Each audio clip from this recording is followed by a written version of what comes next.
तीन उदाहरण तो सिद्ध हो जाएंगे पहले अर्थ के अनुसार। हमें अर्थ क्या कर रहे हैं उसको घटा करके दिखाना है। हम अर्थ कर रहे हैं द्विवचन जो इदादि वो प्रक्रिया होता है। द्विवचन जो इदादि, जैसे अग्नि आ गया वो है, प्रथम पुरुष सवर्ण अग्नि बन गया। यहाँ द्विवचन कौन सा है?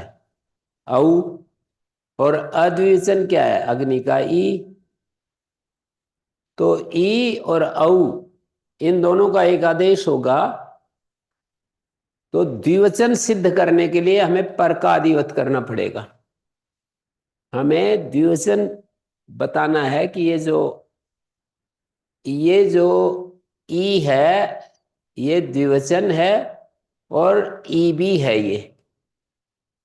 ये हमको सिद्ध करना है। मानी जो चीज दिखाई दे रही है, जो चीज हमें उपलब्ध है, उसके लिए सूत्र कुछ नहीं करना। हमको अतिदेश के द्वारा कुछ, मतलब जो सामने नहीं है अतिदेश के द्वारा उसको सिद्ध किया जा सकता है। अतिदेश के द्वारा उस धर्म को प्राप्त किया जा सकता है, उस वस्तु को प्राप्त किया जा सकता है। तो अतिदेश का प्रयोग करते हैं। जैसे मैंने कहा कि ब्राह्मणों अयम ब्राह्मण क्षत्रियवत। तो ब्राह्मण में जो ब्राह्मण के धर्म है वो तो पहले से ही है। क्षत्रिय के धर्मों को भी ब्राह्मण में लाना है तो फिर वो अतिदेश से ले आते हैं। तो ई तो यहां पर है ही, दिखाई दे रहा है सूत्र में। द्विवचन जो ईकार है इसको द्विवचन कैसे कहें ई को?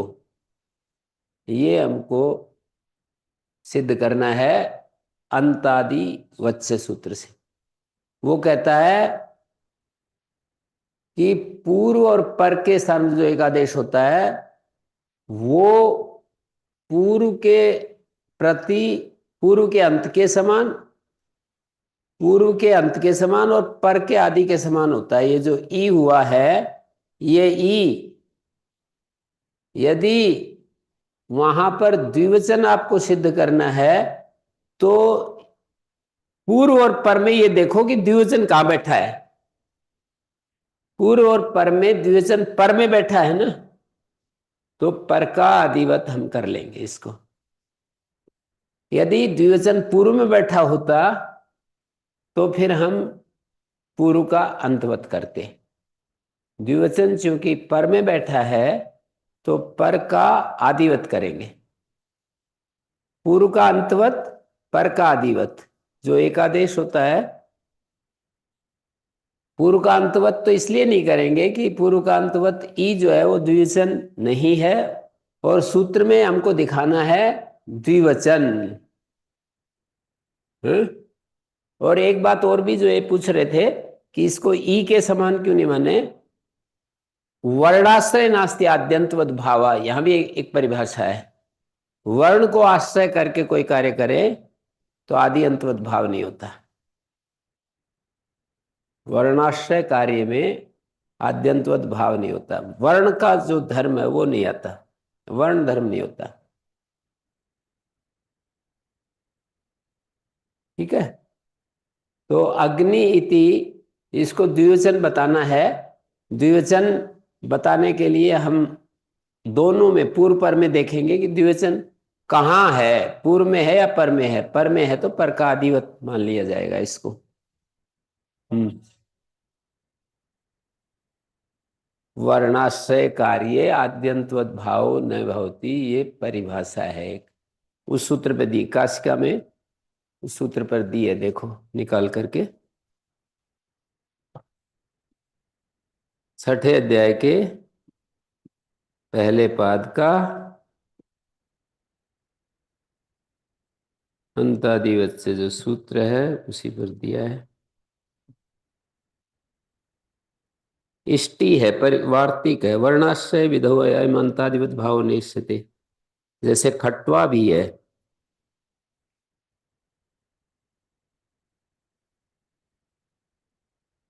अभी लोग देखो, आपके पास पुस्तक नहीं है?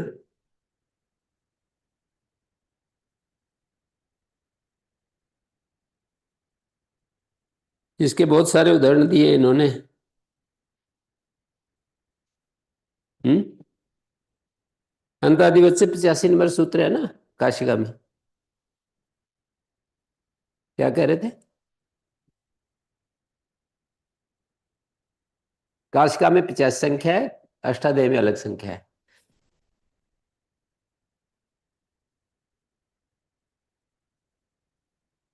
एक इति वर्तते पूर्वपर इति एकः पूर्वपर इति योऽयम् एकादेशे एकादेशो विधीयते स पूर्वस्य अन्तवत् भवति परस्य आदिवत् भवति। यथा तस्य अन्त आदिर्वा तदन्तर्भूत तद्ग्रहणेन्द्रियते तद्वत् एकादेशो भी तद्ग्रहणेन्द्रियते इत्येषो अतिदेशार्थ। अतिदेश माने एक के समान दूसरे को बताना।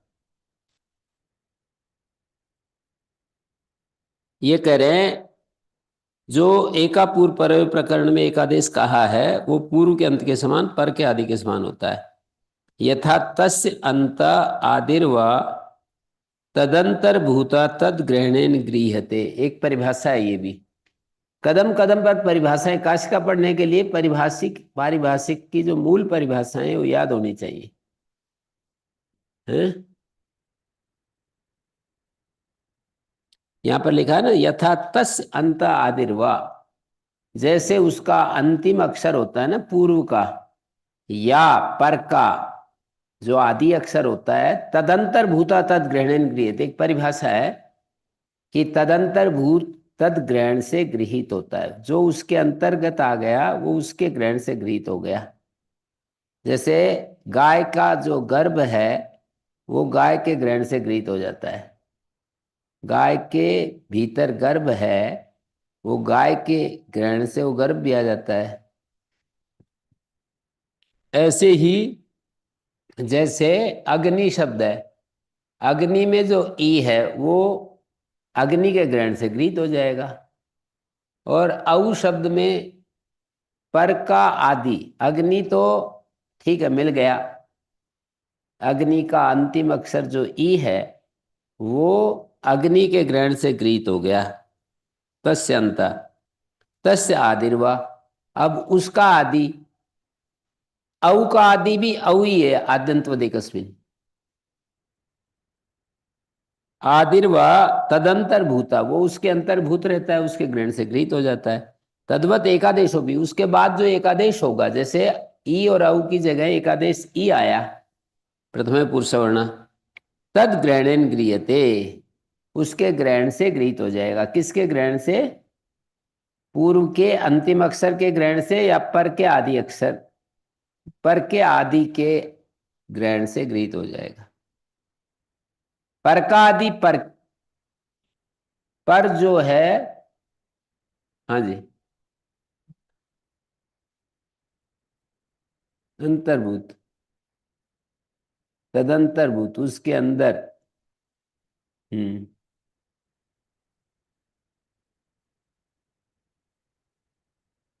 तो मैं ये कह रहा था तस्य अंत आदिर्वा तदंतर्भूता, उसके अंतर्भूत हुआ हुआ उसका अवयव बना हुआ उसी के ग्रहण से गृहीत हो जाता है। पूर्व के ग्रहण से गृहीत हो जाता है, पर के ग्रहण से गृहीत हो जाता है। पूर्व में जो धर्म है वो धर्म उस एकादेश में भी आ गया। पर में जो धर्म है, पर जिस धर्म से जिस क्वालिटी से युक्त है वो जो एकादेश वो भी उसी क्वालिटी से युक्त माना जाएगा। जैसे पर जो है वो शुभ है तो एकादेश भी शुभ माना जाएगा। वो उदाहरण भी देंगे, जैसे ब्रह्म बंधु में ब्रह्म बंधु इति प्रातिपदिकम, ब्रह्म बंधु में ब्रह्म बंधु ये प्रातिपदिक है, और ऊंग इति अप्रातिपदिकम, जो ब्रह्म बंधु से ऊंग प्रत्यय हुआ वो अप्रातिपदिक है। ब्रह्म बंधु आगे ऊंग, तो ब्रह्म बंधु तो प्रातिपदिक है, कृत तद्धित समासाश्च समास प्रातिपदिक समझ लीजिए। और ऊंग जो प्रत्यय है वो अप्रातिपदिक है। इन दोनों का एकादेश जो है प्रातिपदिक और अप्रातिपदिक का एकादेश, ये हमें चाहिए कि इसको प्रातिपदिक जैसा बन जाए। तो ये तो तब होगा जब पूर्व के अंत के समान मानेंगे। ठीक है। प्रातिपदिक प्रातिपदिक और एकादेशा स प्रातिपदिक से अंतवद भवति। तो जिससे ज्ञाप प्रातिपदिका सूत्र लग जाएगा, प्रातिपदिक से उत्तर सु अवजस आदि 21 प्रत्यय आ जाएंगे। प्रातिपदिक अप्रातिपदिक का एकादेश प्रातिपदिक के जैसा बन गया। ब्रह्म बंधु आगे औ है ना, नहीं ब्रह्म बंधु आगे ऊंग है ना, ब्रह्म बंधु ऊंग के एकादेश हुआ, ऊ और ऊ दीर्घ ऊ। तो पूर्व में ये जो एकादेश है, पूर्व में जो पूर्व का जो अंत है ऊ, ह्रस्व ऊ, वो प्रातिपदिक का अवयव है। तो वो जो एकादेश हुआ है वो भी प्रातिपदिक का अवयव माना जाएगा, ये कह रहे हैं। ऐसे ही वृक्ष है, जैसे वृक्ष आगे औ है, तो वृक्ष तो अशुभ है और औ सुप है। शुभ ओकारो अशुभ अकार।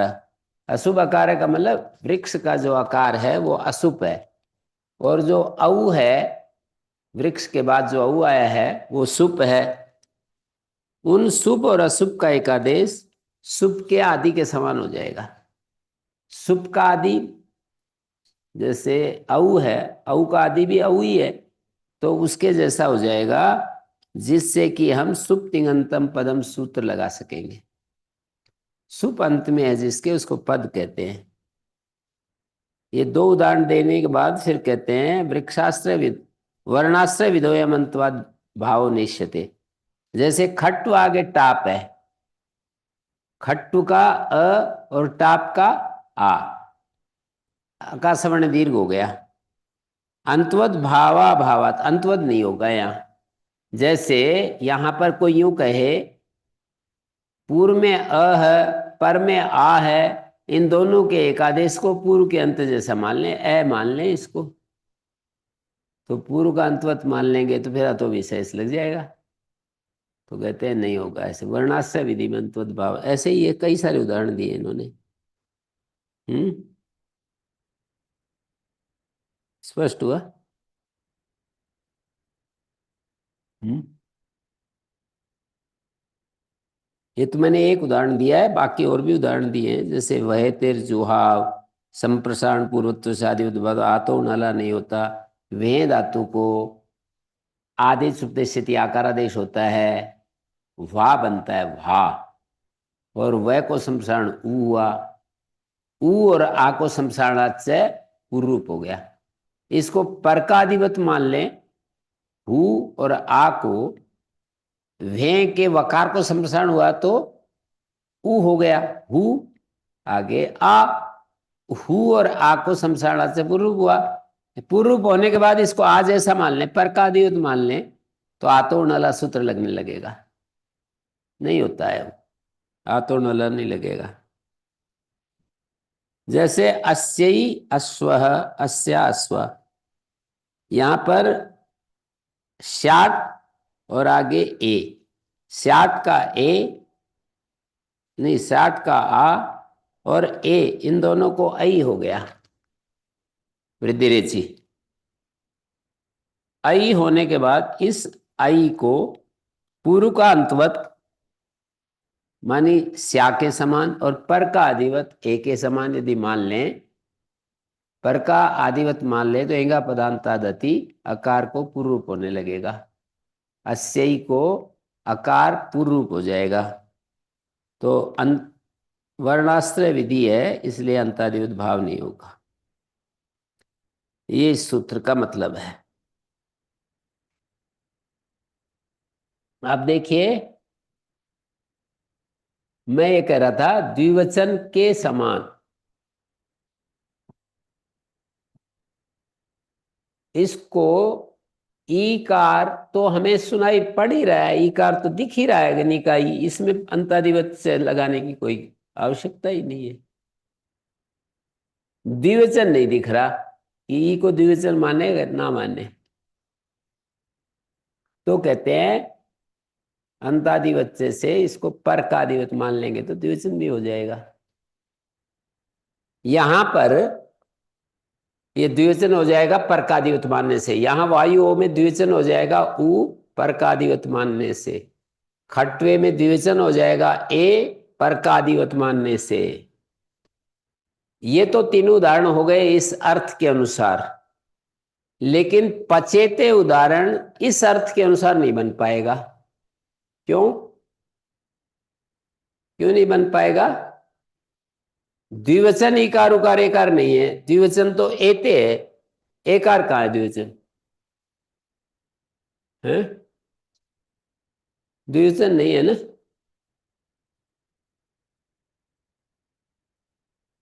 इसको संख्याओं को हम उल्टा पुल्टा समझने में दिक्कत हो रही है। कोई समझेगा तो इसको इसको ठीक कर सकता हूं क्या है?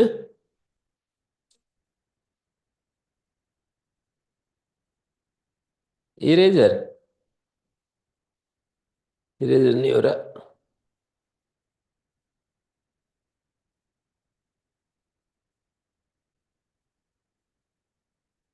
नीचे कर दूं।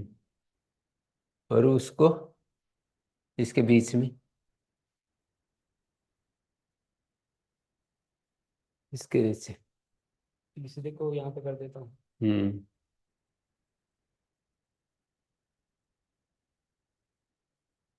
हम्म।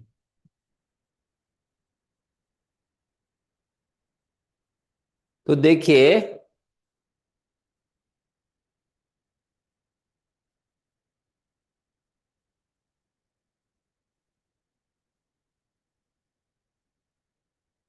ये नहीं बन पाएगा, क्योंकि द्विवचन जो इदादी वो प्रगृह होता है, इसके अनुसार ये द्विवचन इदादी नहीं है, हैं? इसको आगे बढ़ाऊंगा तो नेक्स्ट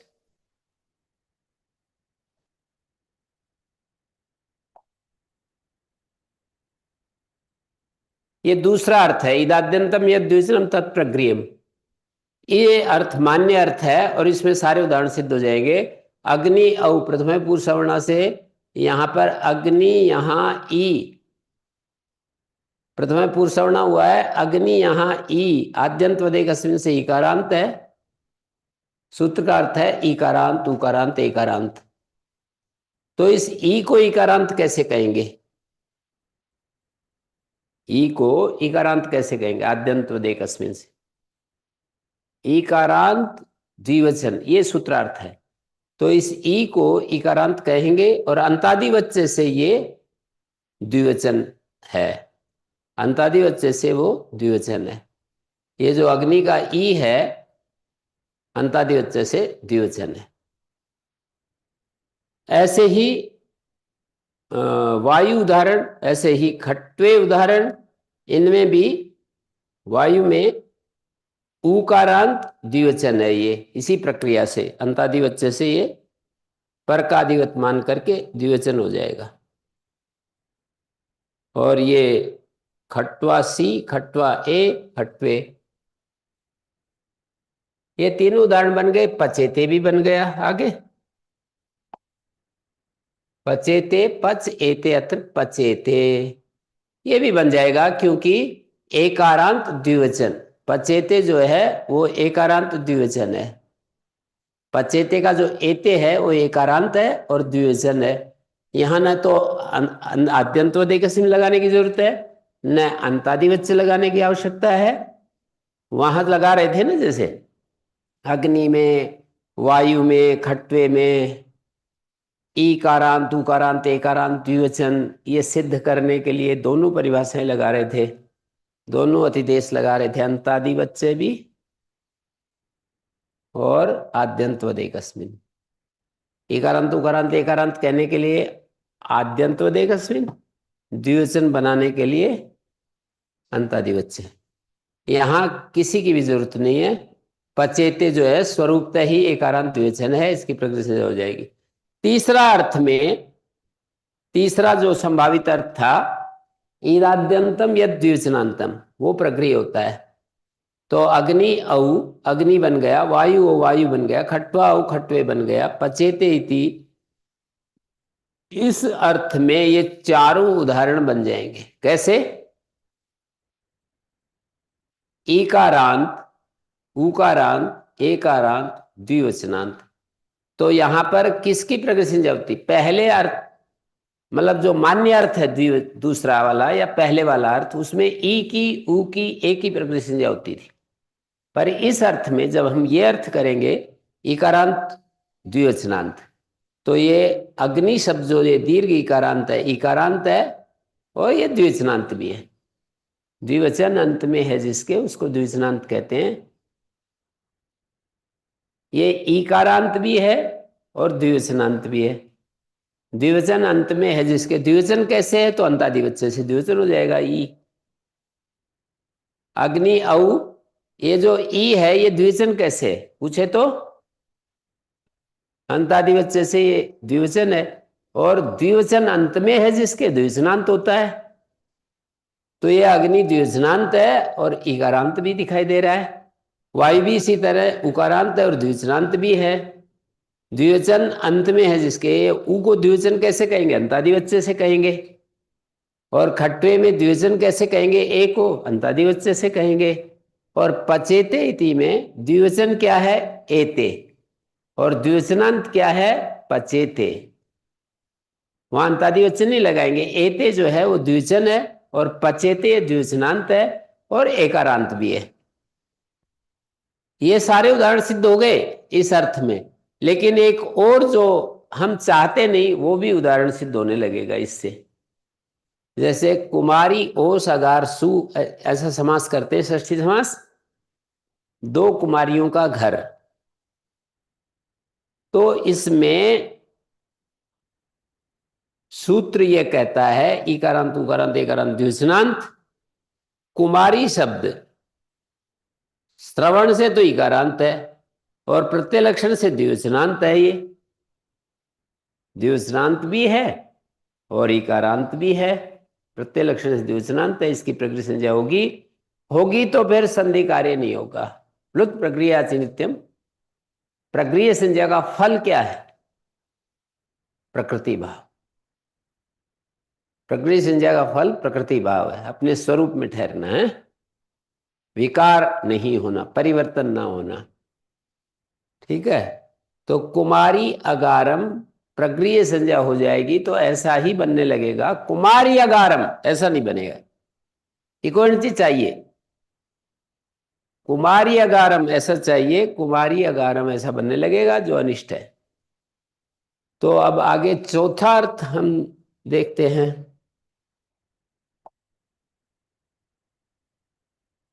इकारांत उकारांत एकारांत जो द्विवचन तदंतम शब्द रूपम प्रक्रियम। इकारांत उकारांत एकारांत से द्विवचन को विशेष किया, ईदादि विशेष द्विवचन के द्वारा शब्द रूप को विशेषित किया। तो एन विधि तदंत, तदंत विधि दो बार हो रही है। इकारांत उकारांत एकारांत द्विवचन, इकारा यहां पर तदंत विधि हो रही है, द्विवचन विशेष्य है। और फिर द्विवचन विशेषण बन जाएगा, ईदादि विशेष द्विवचन विशेषण बन जाएगा शब्द रूप का।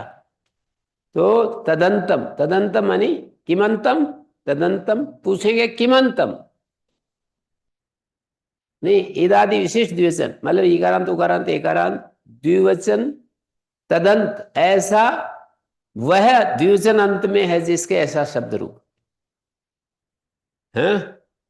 तो जैसे शुक्ले वस्त्रे अशुक्ले वस्त्रे शुक्ले समपद्येताम, अशुक्ल वस्त्र शुक्ल हो गए। पहले जो अशुक्ल थे अब शुक्ल हो गए साबुन आदि का प्रयोग करने पर। शुक्ल्यास्ताम वस्त्रे, दो वस्त्र हैं ये, शुक्ल शुक्ल बने हुए वस्त्र हैं। शुक्ल औ च्वी आया, और ये च्वी जो है अव्यय संज्ञक है।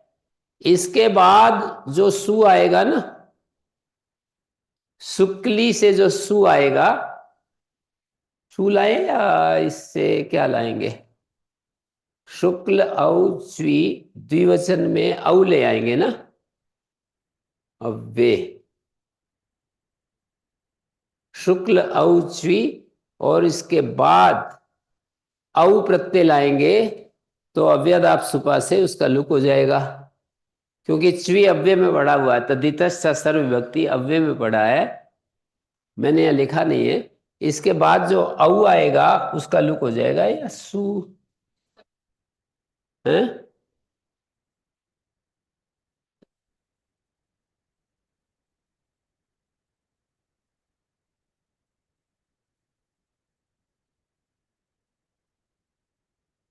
यहां पर ये दिखाया है सुप तस्य सुप इति लुक, सुपो धातु प्रातिपदिकयो से लुक हो रहा है। अस्य चो इति त्वम,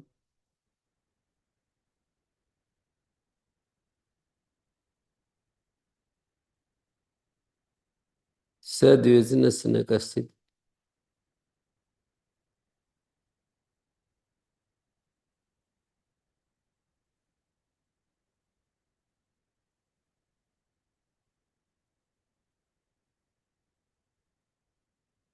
द्विवचन शास्त्रीय, मतलब यहाँ पर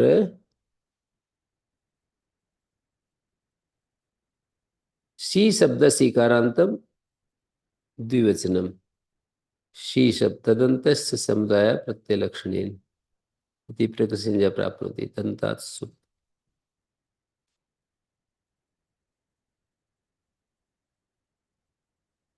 सुप इन्होंने कहा अत्र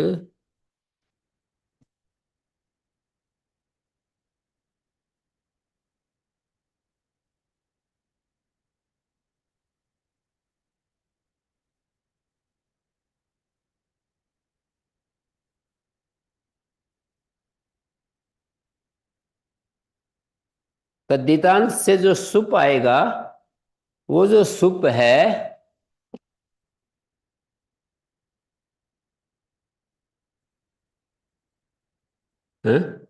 राइट,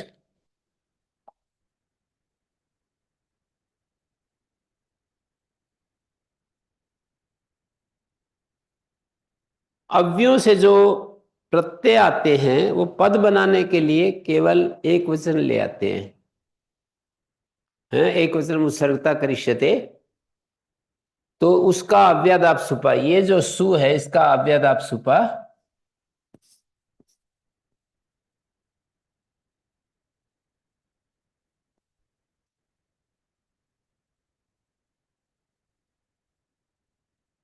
अव्ययादाप सुपा 2 4, कितने नंबर सूत्र है,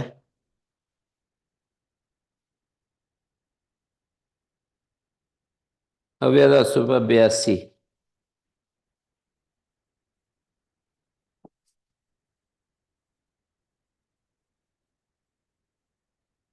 ये जो है ना अव्ययादाप सुपा, इस सु का लुक हो गया।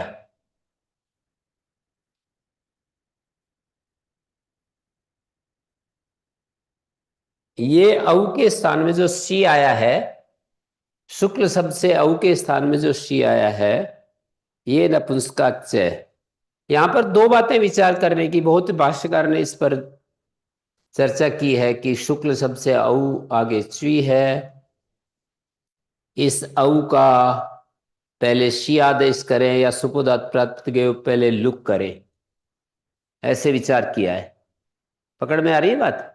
इस औ का सुपो धातु प्रातिपदिक को लुक, क्या पहले शी आदेश करें, औ के स्थान में जो शी होता है नपुंसकाच्य,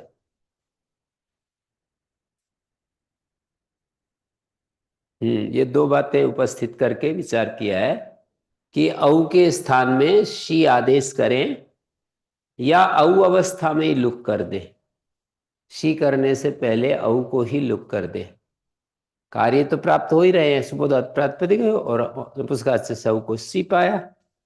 तो इन्होंने कहा कि अकृतेशी भावे लुक भविष्यति, ये सी करने से पहले औ का लुक हो जाएगा पहले ही, कोई दोष नहीं आएगा, क्योंकि वो इकारांत नहीं बनेगा ना फिर। ईरादि च द्विवचनम तदंतम से भवति प्रत्यय लक्षण। ये जो ई है ये द्विवचन है ना, ई उ ए, तो ये ई है ये द्विवचन है, और तदंत माने द्विवचनांत जो है वो प्रत्यय लक्षण से हो जाएगा। तो बोले कि अत्रापि अकृते सी भावे लुक भविष्यति, इसी अवस्था में लुक हो जाएगा। सुपुत अत्प्रातिपदिक को सी लाएंगे, लाने की नौबत ही नहीं आएगी। सी क्यों लाएंगे, हम तो पहले ही औ अवस्था में लुक कर देंगे। बोले ये विचार करो, लुक क्रियताम, ओ प्रत्यय का औ प्रत्यय का लुक करें या शुक्ल से औ के स्थान में शी करें, ये विचार करना पड़ेगा। पहले ही अपने मनमोजी नहीं चलती, कॉन्स्टिट्यूशन बना रखा है उसके अनुसार चलना होता है। पाणिनि ने एक संविधान बना रखा है ना कि ऐसे चलो भाई, ऐसे ऐसे नियम बना रखे। तो लुक करे या शी भाव करे ये विचार करना होता है। तो क्या करें, बोले परत्व से तो शी पाता है, औ की जगह शी पाता है। सूत्र क्रम में पहले सूत्र है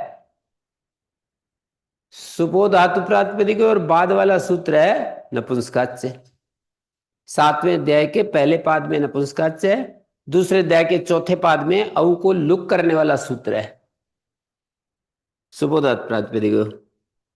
परत्व से सी भाव, बोले ये भी एक संविधान में लिखा है कि पर से भी नित्य कार्य बलवान होता है, पूर्व से पर बलवान होता है, पर से नित्य बलवान होता है। ये भी एक संविधान में लिखा है। परत्व से तो सी भाव पाएगा। बोले ये भी संविधान में लिखा है कि परत्व से भी नित्य बलवान होता है, पूर्व से पर बलवान, पर से भी नित्य शास्त्र बलवान होता है। नित्यो लोग कृतेशी भावे प्राप्त होते, अकृते भी कहते नित्य में कैसे निर्धारण कर रहे हो कि ये नित्य है, हैं? कृते भी सी भावे प्राप्नोति अकृते भी प्राप्नोति। ये लुक नित्य इसलिए है कि सी कर लो तो भी उसका लुक पाएगा, स्थानीय भाव से सी जो है वो सुप माना जाएगा, और सी नहीं करते तो भी लुक पाएगा। तो लुक नित्य हो गया ना, सी भाव करने पर भी पाए, न करने पर भी पाए। तो पर शास्त्र से अर्थात औ को जो शी करने वाला शास्त्र उससे भी बलवान हो गया ना नित्य होने से। पर बोले विधान में कुछ और भी लिखा है। विधान में यह भी लिखा है कि अन्य के करने पर, जैसे लुक सी करने पर सी का लुक पाता है, न करने पर औ का पाता है। विधान में यह भी लिखा है कि भाई शब्दांतर को कोई कार्य प्राप्त होता है तो अनित्य होता है। सी करने पर तो सी का लुक, न करने पर औ का लुक, तो शब्दांतर का हो गया ना ये कार्य। लुक कार्य शब्दांतर को हो रहा है ना, शब्दांतर माने भिन्न शब्द को हो रहा है। औ को हो रहा है एक बार, सी को हो रहा है। शब्दांतरस्य प्राप्नोन विधिर अनित्यो भवति, शब्द विधान में यह भी लिखा है कि शब्दांतर को जो विधि प्राप्त होती है वो अनित्य होती है। ठीक है, तो ये इन्होंने कह दिया। बोले विधान की बात चलाओगे तो यहां सी भाव भी अनित्य है। आप कह रहे हो ना कि लुक अनित्य है,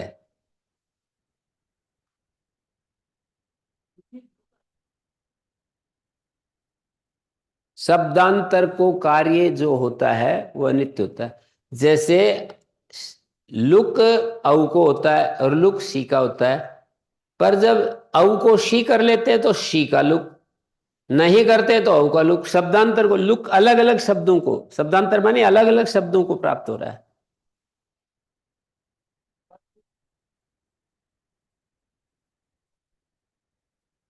वो तो आ गया, शब्द स्वरूप अलग हो गया ना, धर्म तो आ गए। वो तो लुक तो होता ही शुभ का है, लेकिन शब्द अलग हो गया, और अलग शब्द को कार्य होगा तो अनित्य होता है।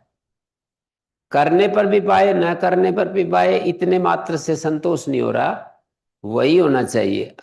यदि शब्द चेंज हो गया तो अनित्य हो जाएगा। उसी शब्द को, एक ही शब्द को यदि पाए तब नित्य होता है।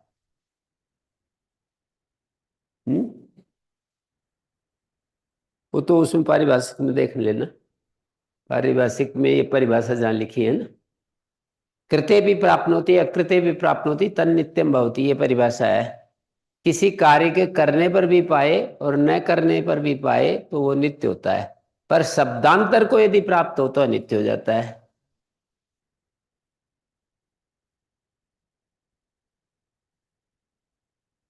जैसे वहां पर बभू आदि उदाहरण बनाते हैं, तो भू धातु को भू का आगम करते हैं, तो कित कर लें तो भी भू को, ऐसा कुछ दिया है पारिभाषिक में ना, देखना पड़ेगा।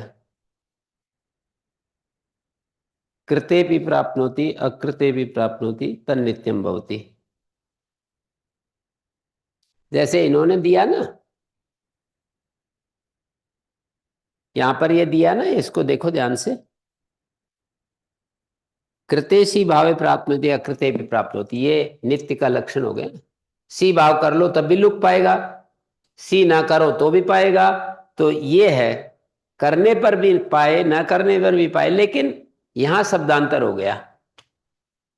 ऐसी स्थिति हो कि जहां शब्दांतर न हो, यहां सामान्य रूप से मान लो कि सी कर लेने पर भी लुक पाता है और सी ना करने पर भी लुक पाता है। कृताकृत सामान्य माने कृताकृत विधि नित्यो भवति, शब्दांतर से प्राप्त विधि अनित्यो भवति, शब्दांतर को जो विधि होती है प्राप्त वो अनित्य होती है।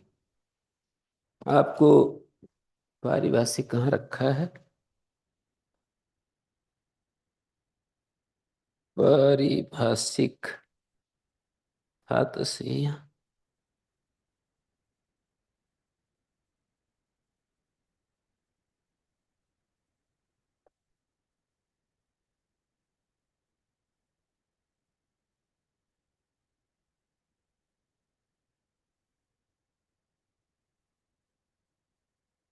पारिभाषिक यानी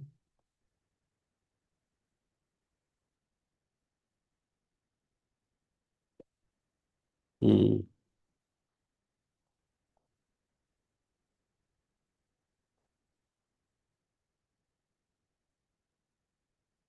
पूर्व पर नित्य अंतरंग अपवाद नाम उत्तर उत्तर बलिया, ये 45 पेज पर परिभाषा दी है। हम्म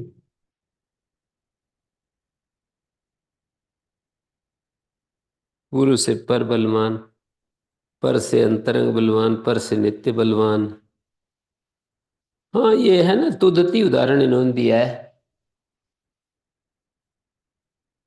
तुद अ और तिप,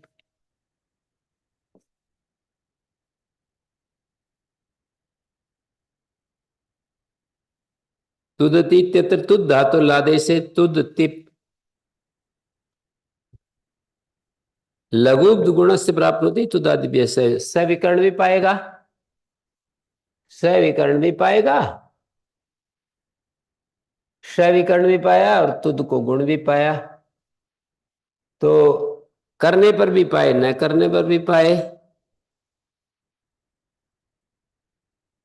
गुण कर लेंगे तो भी ये पाएगा, गुण नहीं करेंगे तो भी क्षय पाएगा। तो ये कृताकृत विधि होने से नित्य हो गई है।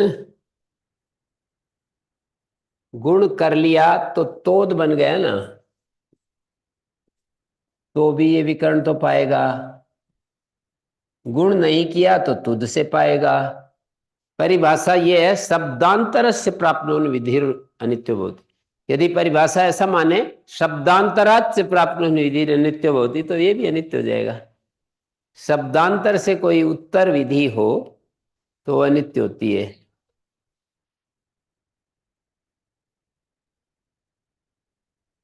विकर्ण को दिखाना है ना, तुद से शप तिप, मान लीजिए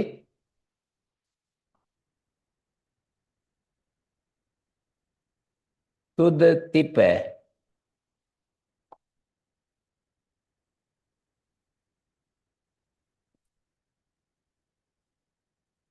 विकर्ण पहले करें या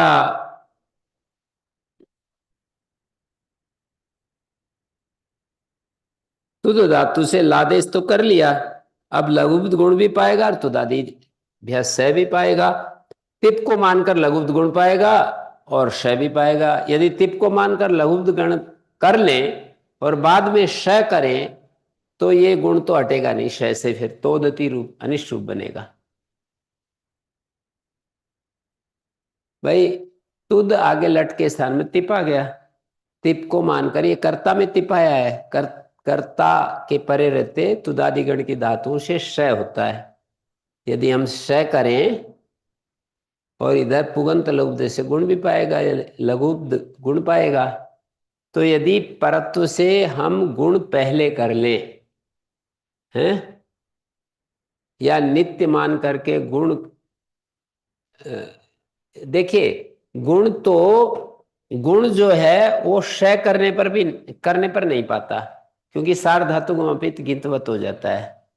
लेकिन विकर्ण जब तक नहीं करते तब तक तुद को तोद होने के लिए संभावित है।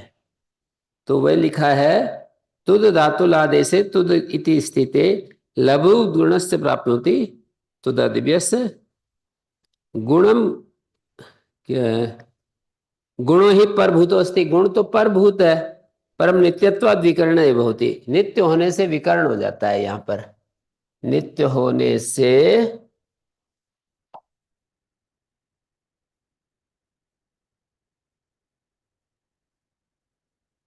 नित्य होने से विकर्ण हो जाता है, नित्य होने से विकर्ण हो जाता है। अब ये विकर्ण हो जाएगा तो फिर गुण होगा नहीं। नित्य होने से, पर से, पूर्व से तो पर बलवान, पर से नित्य बलवान, नित्य बलवान होने से यहां विकर्ण आ गया, विकर्ण आ गया तो फिर गुण नहीं हो सकता।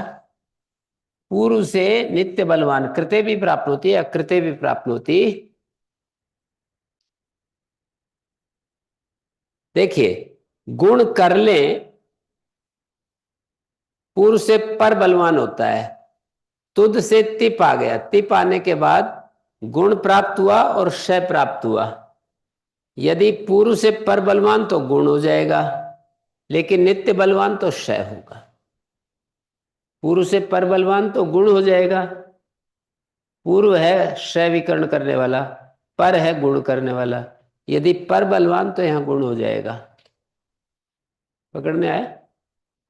पर सूत्र बलवान तो गुण पहले होगा, नित्य बलवान तो विकर्ण पहले होगा, क्योंकि गुण के करने पर भी पाता है, गुण के न करने पर भी पाता है।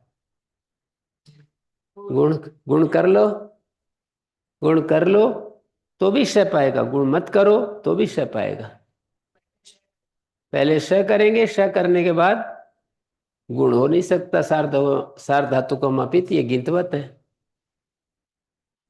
पहले श कर लेंगे तो हो नहीं सकता। गुणस्तु अकृते विकर्ण प्राप्त होती, गुण जो है बिना विकर्ण के ही पाता है, ये वो कृताकृत नहीं है ना। करने पर भी पाए, ना करने पर भी पाए, श करने पर गुण नहीं पाता, श ना करने पर पाता है। तो ये गुण जो है वो अनित्य हो गया। श तो दोनों अवस्थाओं में पाता है, गुण कर लो तो भी पाता है, गुण ना करो तो भी पाता है। तो ऐसे दिखाया है यहां पर। अब जो है,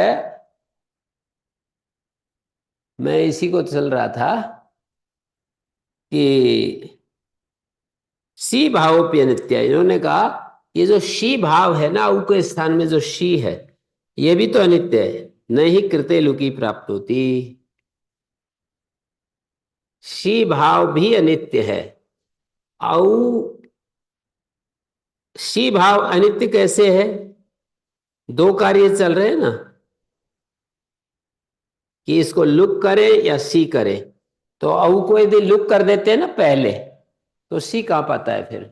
औ के स्थान में सी होता है ना, और औ है ही नहीं हमारे पास, तो सी कैसे होगा? इधर देखो निखिल जी, इधर देखो, औ के स्थान में शी करने, औ का लुक कर देने के बाद सी कैसे पाएगा? औ का लुक करेंगे तो सी थोड़ी पाएगा। औ चला गया, अब कुछ है ही नहीं, तो सी कहां से करोगे? हैं? तो शी भाव भी अनित्य है। उभयो अनित्य हो, जब दोनों अनित्य होते हैं या दोनों नित्य होते हैं तो पर से व्यवस्था होती है। तो सी भाव भी अनित्य है और लुक भी अनित्य है। लुक अनित्य कैसे है? शब्दांतरस्य च प्राप्नुरिति अनित्यो भवति। लिक लुक जो है सुपो धातु प्रातिपदिक हो। जब हम औ को शी कर देते हैं तो लुक पाता है शी का, और नहीं करते हैं शी तो लुक पाता है औ का। तो शब्दांतर को जो विधि पाती है वो अनित्य होती है। तो यहां लुक अनित्य है और सी भाव भी अनित्य है। कैसे सी भाव अनित्य कैसे? औ को लुक कर देंगे तो शी पाएगा ही नहीं। तो इस तरह से दोनों के अनित्य होने पर परत्वात् शी भावा, परत्व से सी भाव होगा। दोनों अनित्य हैं तो परत्व से सी होगा, और सी होगा तो फिर क्या होगा? ये सूत्र की जो बात चल रही है वो समस्या बनेगी।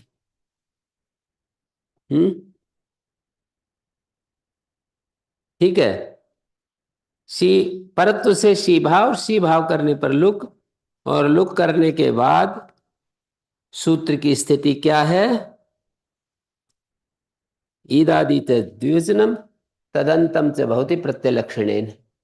ये सी का तो लुक कर दिया ना जी। परत्व से सी भाव और सी भाव करने पर लुक,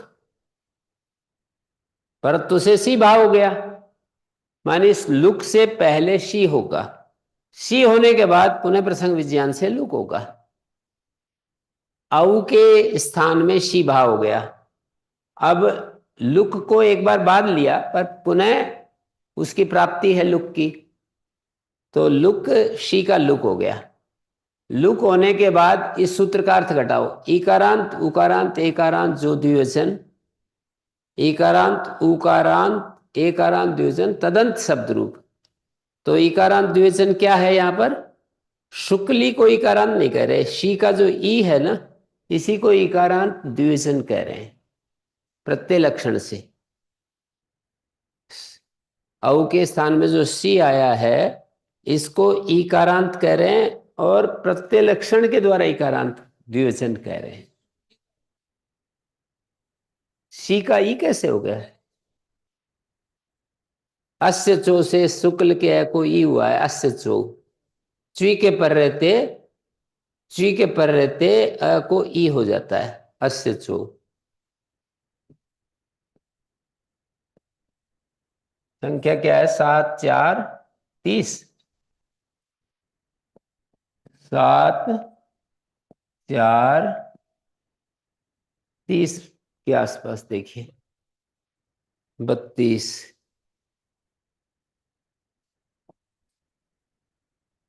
ठीक है। अब एकारांत उकारांत एकारांत जो द्विवचन, तो जो शी है ना जी, ये इकारांत द्विवचन है। शुक्ली के ई को इकारांत नहीं कह सकते।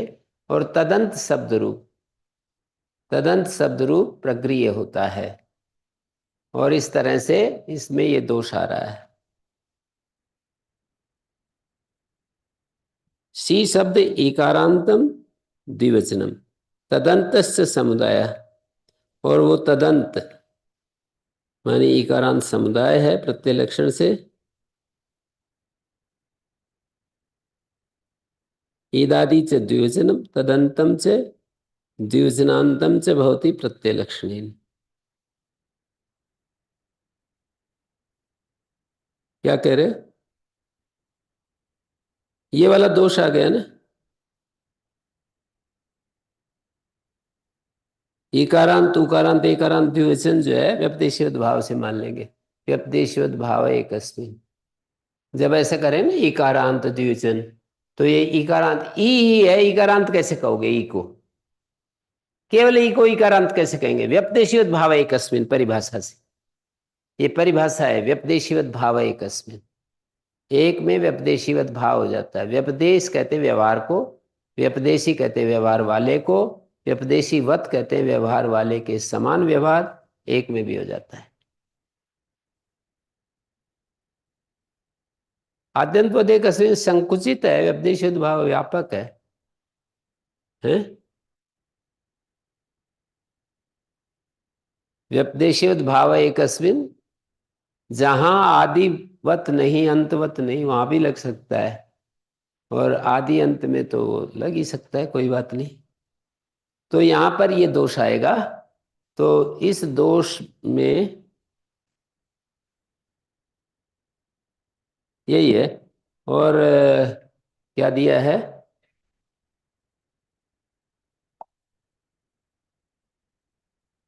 ये दे। हम्म। क्या? यही है। तो मणिवोष्ट्रस मणिवादी नाम प्रतिषेध वक्तव्य, द्विवचनांत, जो ईदाद्यंत जो द्विवचन है उसकी प्रकृति संज्ञा कर रहे हो, तो मणि शब्द में ईकारांत द्विवचन है ना, ये मणि, जैसे अग्नि, उस तरह। पर यहाँ प्रकृति संज्ञा नहीं हुई तो संधि कार्य हो रहा है। मणि, दंपति में भी ऐसा ही, दंपति, जमपति में भी जमपति, रोदसी ई, रोदसीव है, प्रकृति संज्ञा का विच्छेद करना चाहिए। मणिवादी नाम मणि ओष्ट्रस्य लंबेते प्रिय वत्स तरौ मम, मेरे प्रिय मंकी ऋषि है ये, वो कामनाओं को दुख का कारण बताना चाह रहा है। वो कह रहा है कि मेरे प्यारे बछड़े लटक रहे हैं ऊंट के गले में, हैं, प्रिय वत्स तरौ मम। तो यहाँ पर जो है मणिव, ऐसा जो महाभारत का प्रयोग था ना, उसको वार्तिककार यहाँ सिद्ध करके दिखाना चाह रहे हैं कि वो कैसे होगा। जब प्रकृति संज्ञा होती है तो मणिव ऐसा नहीं हो सकता, मणिव ऐसा रहेगा अलग अलग। प्रकृति संज्ञा हो जाएगी तो प्रकृति भाव हो जाता है। तो ये सूत्र पूरा इसका हो जाता है, और तो आगे नहीं है ना। हम्म। हाँ, कुछ पूछ रहे?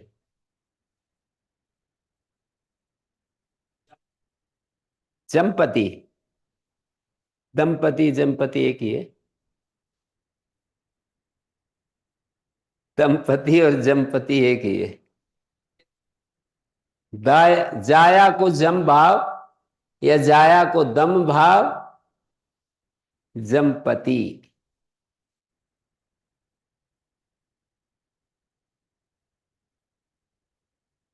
ओम शांति शांति शांति।